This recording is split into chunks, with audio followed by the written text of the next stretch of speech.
Assalamualaikum, ketemu lagi dengan saya. Di video kali ini saya akan bahas tentang sensasi asam lambung gut anxiety ya, yang sering berdatangan pada saat sore hari atau menjelang maghrib. Dan buat teman-teman yang baru nemuin video saya atau yang baru nemuin channel saya, itu teman-teman bisa bantu dengan tekan tanda like dan subscribe-nya ya, agar video saya ini bisa berkembang dengan baik dan bisa membuat saya menjadi lebih semangat lagi untuk membuat video-video motivasi tentang asam lambung gut anxiety ini ya. Dan apabila video saya ini bermanfaat untuk teman-teman, itu teman-teman bisa tekan juga untuk tanda loncengnya ya, agar teman-teman itu tidak ketinggalan atau teman-teman bisa dapat video dan notifikasi dari video terbaru saya ya. Oke, langsung aja ya untuk pembahasan kali ini. Untuk sensasi asam lambung gut anxiety yang sering berdatangan atau sering terasa saat sore hari menjelang maghrib. Untuk menderita asam lambung gut anxiety ini ya, biasanya untuk yang belum paham, ini biasanya untuk saya dulu pun sama kayak gini. Mungkin ada yang sama, saya malah berpikirnya yang diguna-guna, yang ada jinnya, yang ada segala macam ya pokoknya, karena sensasi itu lebih terasa saat sore. Dan sensasi itu datangnya itu bisa berbarengan saat sore, yang kaki dingin, keluar keringat dingin, sesak napas, keliengan, badan gak nyaman, pegel-pegel, terus suhu badan gak menentu ya, kadang panas kadang dingin, terus pikiran udah kacau dan kayak orang gelisah, pokoknya serba salah. Itu pasti lebih terasa saat sore hari menjelang maghrib. Jadi teman-teman nggak usah panik ya, nggak usah takut, nggak usah bingung-bingung, nggak usah terlalu dipikirin. Memang seperti itu untuk jenis sensasi asam lambung gut anxiety ini. Kenapa bisa lebih terasa?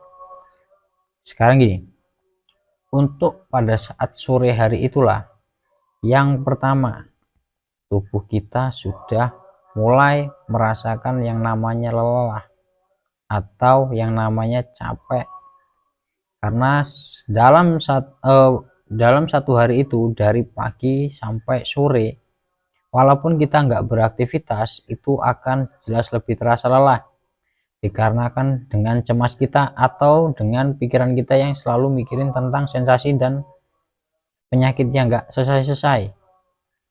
Dan yang kedua, pada saat sore itulah itu perubahan cuaca yang tadinya panas menjadi dingin, dan disitu saat kecemasan kita masih tinggi, dari situlah perubahan suhu itu akan menjadi lebih terasa, dikarenakan kita masih sensitif.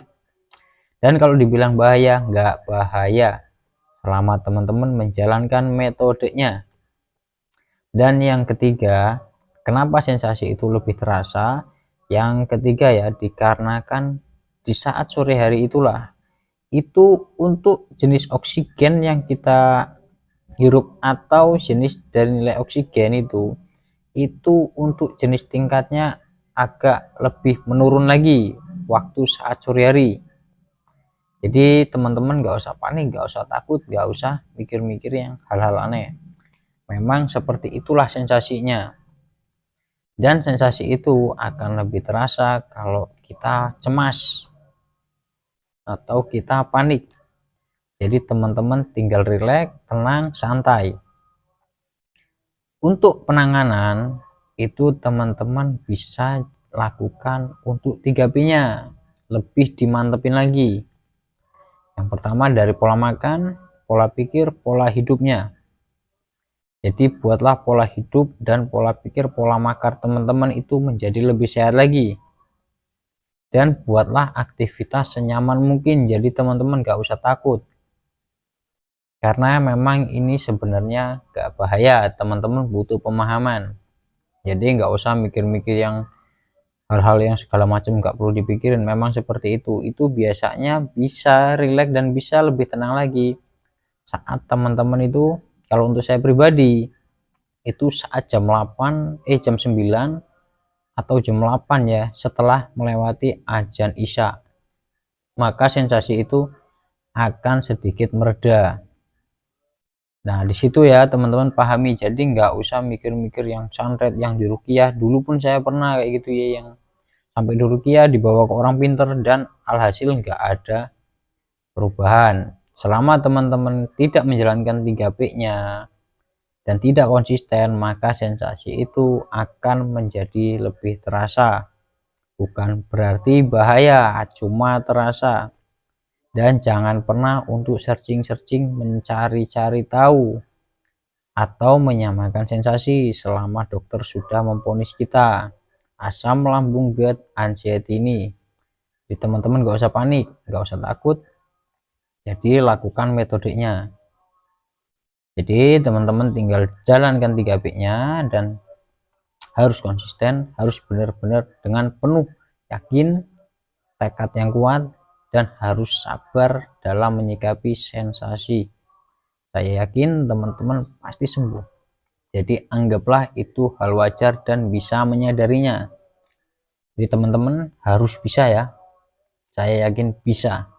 Pokoknya nggak boleh yang namanya ngeluh. Harus kuat, harus semangat. Nggak boleh yang namanya dikit-dikit, waduh saya kok kayak gini, wah mending saya duduk. Jangan kayak gitu. Lakuin aktivitas senyaman mungkin dan sebisa mungkin. Buatlah sesimpel mungkin untuk pemikiran kita ya. Jadi jangan buat pemikiran kita itu menjadi ruwet. Karena pikiran kita nggak ruwet aja, sebenarnya kita udah ruwet untuk mikirin sensasi. Jadi jangan dibikin ruwet ya, dibikin simple. Tuh video kali ini saya kira cukup ya buat teman-teman ya. Saya kira teman-teman paham. Dan apabila teman-teman nggak paham, itu teman-teman bisa ulang dan putar ulang lagi untuk video ini. Oke, saya kira cukup. Saya akhiri. Assalamualaikum warahmatullahi wabarakatuh.